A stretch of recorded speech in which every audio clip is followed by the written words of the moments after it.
ក្រោយពីបានលើគ្រូរបស់ខ្លួនបាទមានការភ្ញាក់ផ្អើលបែបនេះហើយបាទរតជានឹងក៏ឆ្លើយតបទៅកាន់គ្រូវិញថាប្រគុណម្ចាស់ឈាមនេះគឺវាហូរចេញពីផ្លូវខ្ញុំប្រកាសណានៅពេលប្រគុណម្ចាស់កំពុងតែសឹងលក់នេះមានសត្វល្អិតមួយមកបុកទម្លុះសាច់ផ្លូវខ្ញុំប្រកាសណាវាបានធ្វើឲ្យខ្ញុំប្រកាសណាឈឺចាប់អស់មួយសន្ទុះធំហើយមានទាំងឈាមហូរចេញមកពីមុខរបួសផងដែរមហាឫសីសម្លឹងទៅសត្វល្អិតនោះដែលកំពុងតែបឺតយកឈាមរត់ទៅយាននៅឡើយដោយកើតក្តីងឿងឆ្ងល់ខ្លាំងពេកនោះព្រះអង្គក៏មានដីកាទៅកាន់រថយាថាឯងនិយាយថាសត្វល្អិតនេះចោះទម្លុះផ្លូវឯងធ្វើឲ្យឯងឈឺផ្សាខ្លាំងណាស់ចុះហេតុម្ដេចក៏ឯងមិនព្រមក្រោកចេញភ្លាមទៅម្ដេចក៏ឯងសុកចិត្តទ្រាំឈឺបែបនេះបាទអញ្ចឹងរថយានឹងក៏ឆ្លើយតបទៅកាន់គ្រូរបស់ខ្លួនវិញថាព្រះគុណម្ចាស់ព្រះអង្គកំពុងតែសឹងលក់នៅលើផ្លូវខ្ញុំប្រកាសណាព្រះអង្គអស់កម្លាំងហើយត្រូវការសម្រាប់ទៀតខ្ញុំប្រកាសណាត្រូវតែបារម្ភចំពោះការសម្រាប់របស់ព្រះអង្គព្រះគុណម្ចាស់ជាជាងការឈឺចាប់នៃមុខរបួសតូចតាចមួយនេះតែខ្ញុំប្រកាសណាសុខចិត្តទ្រាំឈឺនេះគឺដើម្បីកុំឲ្យរំខានដំណេករបស់ព្រះគុណម្ចាស់តែប៉ុណ្ណោះបាទអញ្ចឹងមហាឫសីបរៈសូរាមនឹងស្ទើរតែមិនជឿព្រះការព្រះអង្គឡើយនៅពេលដែលលើរថយាទូលដូច្នេះព្រះអង្គទ្រង់នៅត្រឹងអស់មួយសន្ទុះទើបមានដីកាបន្តទៅរថយាថាអញដូចជាមិនយល់សោះបើឯងជាព្រាហ្មណ៍បែបនោះចុះហេតុម្ដេចក៏ឯងអាចធន់ទ្រាំនឹងការឈឺចាប់យ៉ាងខ្លាំងបែបនេះបាននរណាក៏ដឹងដែរថាពួកព្រាហ្មណ៍មិនអាចធន់ទ្រាំនឹងការឈឺចាប់ឬការឃើញឈាមហូរបែបនេះទេប្រាប់អញឲ្យត្រង់មើលឯងមិនមែនជាព្រាហ្មណ៍ទេឬមានតែក្សត្រប៉ុណ្ណោះដែលអាចកាន់អរិយាប័ត្រដូចឯងទើបនឹងធ្វើរឿងអំបញ្ញវិញបានបើអញ្ចឹងអស់រយៈពេលប្រហែលឆ្នាំមកនេះមានន័យថាអញបានបង្រៀនសាសវិជ្ជាទៅដល់ក្សត្រដែលមានគំនិតខូចមួយហើយឬអញស្អប់ពួកក្សត្រនឹងណាស់អញនឹងមិនអត់ឱនឲ្យឯងដែលបានមកបោកប្រាស់អញនោះទេឯងប្រកាសជាពូជក្សត្រហើយមែនឬទេមើលសារភាពភ្លាមមករថយាបាទអញ្ចឹងព្រះគ្រូមហាគរុបាទខឹងក្រៅក្រោតខ្លាំងណាស់បាទអញ្ចឹងរថយានឹងក៏ក្រាបថ្វាយបង្គំទៅនឹងព្រះបាទទាលោកគ្រូទាំងទឹកភ្នែកហូរស្ទើរតែចូលខ្លួនព្រោះគេកំពុងគិតក្នុងចិត្តថាអ្វីដែលគេបានរៀនចេះមកហើយមុខជាឥតប្រយោជន៍ទៅវិញដៃគេក៏អោបព្រះបាទទាលោកគ្រូជាប់ដោយយំរៀបរាប់ទាំងអណ្ដើកដណ្ដកថាសូមព្រះគុណម្ចាស់មេត្តាអភ័យទោសចំពោះខ្ញុំប្រការណាផងចុះខ្ញុំប្រការណាស្រឡាញ់និងគោរពព្រះអង្គជាងបិតារបស់ខ្ញុំប្រការណាទៀតតាមធម្មតាបិតាគួរតែអនុគ្រោះកំហុសឲ្យកូន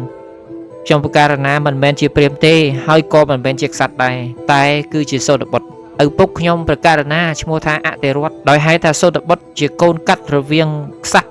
និងព្រាហ្មណ៍ខ្ញុំប្រការណាក៏ទូលព្រះគ្រូថាខ្ញុំប្រការណាជាព្រាហ្មណ៍ម្ដងទៅហើយនេះក៏មកពីខ្ញុំប្រការណាចង់រៀនវិជ្ជាប្រើធ្នូខ្លាំងពេកនេះឯងទើបបានជាកុហកលោកគ្រូបែបនេះ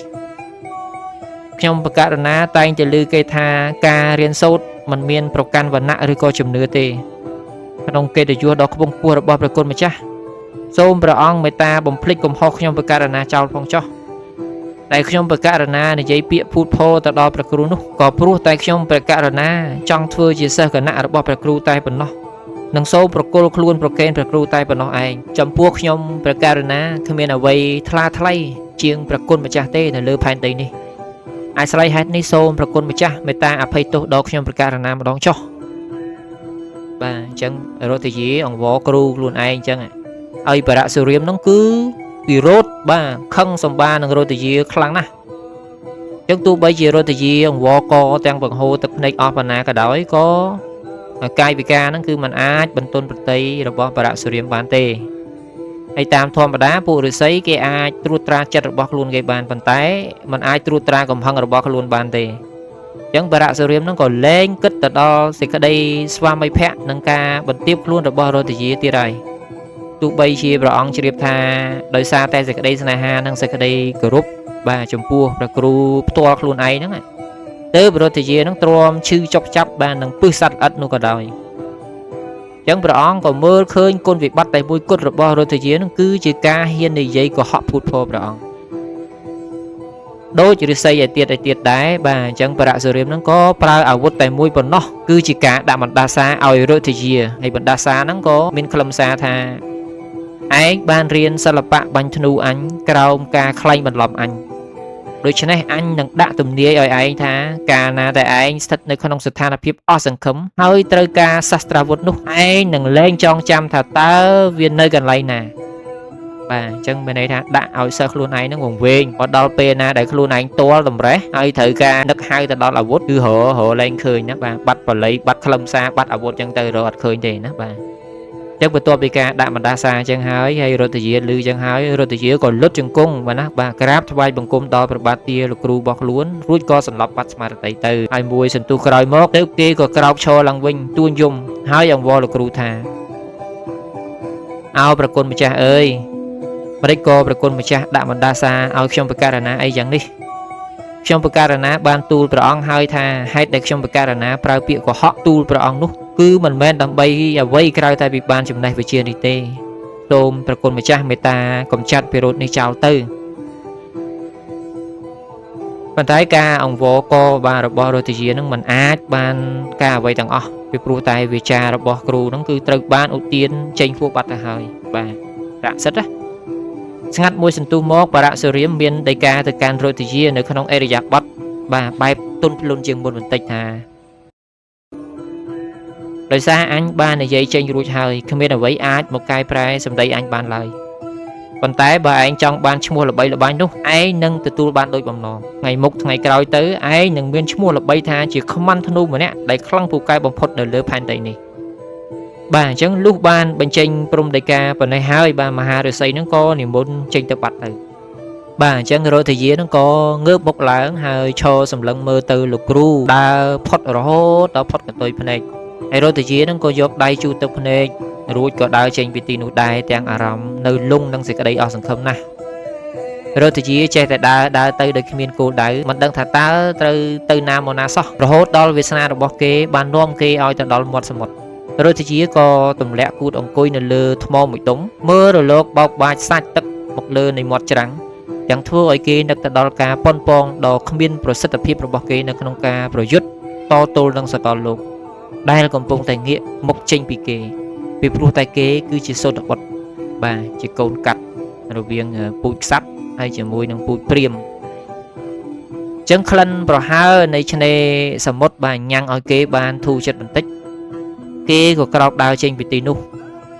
លុះត្រឡប់មកវិញក៏ស្រាប់តែរតយាឃើញសត្វចតុបត្តិមួយក្បាលបោលប្រូចទំនងជាសត្វប្រើសរំពេលភ្លាមជាមួយគ្នានោះមិនដឹងជាឥទ្ធិពលនៃសភាវគតិឬក៏ការបាត់បង់នៅញៀនអ្វីគេក៏បានបាញ់សត្វនោះស្លាប់ទៅនៅពេលដែលដើរទៅដល់ទើបគេដឹងថាចតុបត្តិនោះគឺជាមេគោរបស់ព្រាហ្មណ៍ម្នាក់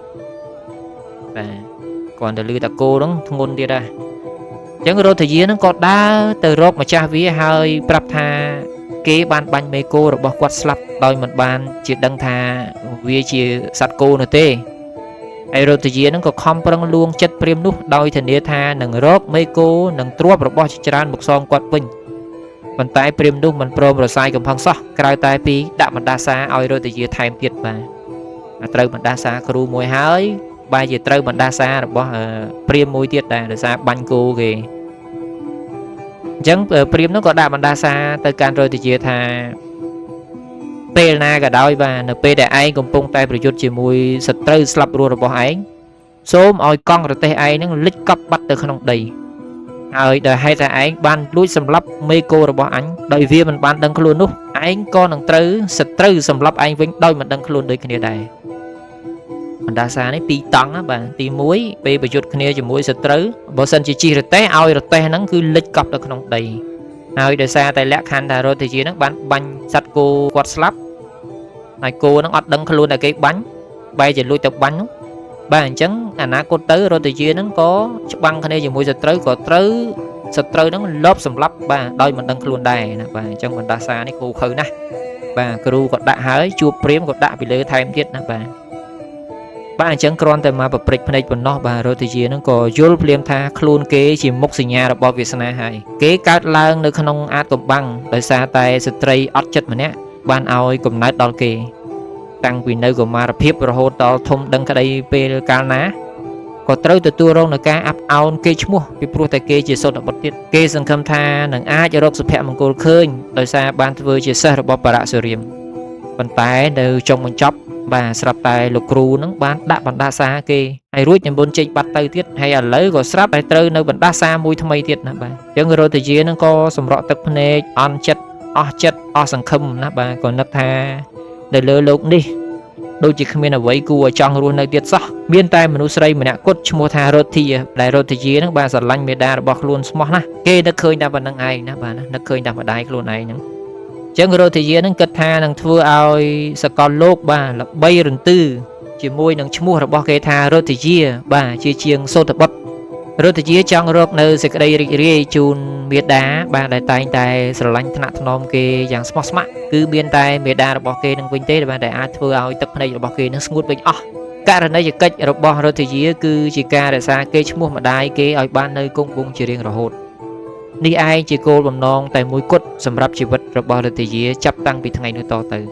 បាទអញ្ចឹងលុះពិចារណាឃើញដូច្នេះហើយរតយានឹងក៏ត្រឡប់ទៅរកម្ដាយរបស់ខ្លួននៅឯស្រុកភូមិបាទជាលំនៅឋានរបស់ខ្លួនវិញគេក៏រាយរាប់ប្រាប់មេដាគេអំពីការសិក្សារៀនសូត្រពីវិជ្ជាបាញ់ធ្នូប៉ុន្តែមិនទាន់ជម្រាបគាត់អំពីរឿងអាស្រូវជាបណ្ដាសានោះទេ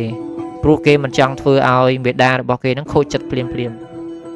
ពេលវេលានៃការឈឺចាប់នៅក្នុងចិត្តនិងសេចក្តីអស់សង្ឃឹមក៏បានធ្វើឲ្យគេនឹងមិនសូវជាយកចិត្តទុកដាក់បាទចំពោះសមានចិត្តដែលស្ដែងចេញមកជាវិចារផ្អែមល្ហែមរបស់មេដាគេប្រមាណទេបានតែប្រហែលថ្ងៃប៉ុណ្ណោះគេក៏ជម្រាបមេដារបស់គេថាគេនឹងធ្វើដំណើរទៅកាន់ព្រះរាជវាំងគោរពទៅឯទីក្រុងហត្ថនាពុរៈគេមានសេចក្តីសង្ឃឹមយ៉ាងមុតមាំថាចំណេះវិជ្ជារបស់គេគឺអាចនឹងទទួលការអនុញ្ញាតពីឆ្មាំទ្វារឲ្យគេចូលទៅក្នុងព្រះរាជវាំងបានជាមិនខានបាទអញ្ចឹងនេះគឺជាសាច់រឿងនៅក្នុងជំពូកទី20ណាបាទគឺជាវណ្ដាសាបរសុរាមបាទដែលបានដាក់បណ្ដាសាទៅលើសិស្សរបស់ខ្លួនបាទដែលមានឈ្មោះថារតយានេះដោយសារតែរតយានេះគឺបានកុហកណាបាទគ្រូរបស់ខ្លួនណាបាទតែខ្លួនឯងហ្នឹងគឺជាសូត្របុត្រទេហើយសូត្របុត្រហ្នឹងគឺជាគេហៅថាកូនកាត់ណាបាទរវាងពូជនៃខ្សែស្រឡាយមហាក្សត្រជាស្ដេចហើយនឹងខ្សែស្រឡាយនៃវណ្ណៈព្រាហ្មណ៍ណាបាទអញ្ចឹងគឺវាខុសដំណំណាបាទពូអីនៅក្នុងប្រវត្តិដែលដើមឡើយនោះគឺបរសុរាមហ្នឹងគាត់ស្អប់ស្ដេចណាស់បាទឲ្យតែពូជស្ដេចគឺបរសុរាមស្អប់ខ្លាំងមែនតើណាអត់ចង់ទុកជីវិតឲ្យទេហើយឥឡូវនេះបាទគឺរតជានេះបានកុហកខ្លួនគ្រូខ្លួនឯងណាបាទអញ្ចឹងគឺជារឿងមួយដែលបរសុរាមមិនអាចលើកលែងបានដាក់បណ្ដាសាណាបាទដាក់បណ្ដាសាថាបើថ្ងៃមុខពេលប្រយុទ្ធគ្នាបាទចង់នឹកឃើញរកអាវុធអីគឺរកអត់ឃើញទេមិនឲ្យរកឃើញទេហើយក្រោយមកបាទអន់ចិត្តខូចចិត្តណាបាទគ្រូបោះបង់ចោលហើយក៏ដើរមកតាមផ្លូវហ្នឹងឃើញសត្វប្រើសបាទមិនដឹងជាចិត្តខឹងក្តៅកាហាយមិនបាទទាញធនូបបាញ់ទៅចៃដន្យមិនមែនជាប្រើសដើរទៅមើលគឺសត្វគោណាបាទគោហ្នឹងគោវិណាមិនគោគឺគោបោះព្រាមទៀតណាហើយដឹងស្រាប់ហើយបាទសម្រាប់ព្រាមគឺគេមិនសម្លាប់គោទេបាទគឺគេគោរពសត្វគោណាអញ្ចឹងគាត់ខឹងខ្លាំងណាស់គាត់ដាក់បណ្ដាសាថែមពីលើម្តងទៀតណាបាទទៅរតយាហ្នឹងគឺថាបើសិនជាឲ្យចេញច្បាំងជាមួយនឹងសត្រូវបាទប្រយុទ្ធគ្នាពេលណាឲ្យកង់រទេះរតយាហ្នឹងលិចកប់ទៅក្នុងដីហើយរតយាហ្នឹងគឺនឹងត្រូវបាទសត្រូវបាទលបលួចសម្លាប់បាទទាំងមិនដឹងខ្លួនណាបាទអញ្ចឹងចង់ដឹងថាអនាគតបាទនៃរតយានឹងវិវត្តទៅជាយ៉ាងណាហើយនឹងខ្លាចទៅជាយ៉ាងណាអញ្ចឹងសូមប្រិយមិត្តទាំងអស់បាទមេត្តារងចាំស្ដាប់បន្តទៀតណាបាទនៅជំពូកបន្ទាប់គឺជំពូកទី21ដែលនឹងជាសាច់រឿងមួយដែលមានចំណងជើងថាការប្រកួតសាកល្បងបាទហើយកុំភ្លេចសូមជួយចុច like ហើយនឹងចុច subscribe channel របស់ខ្ញុំផងបាទដើម្បីទទួលបាននៅសាច់រឿងបាទថ្មីបន្ថែមទៀតបាទសូមអរគុណ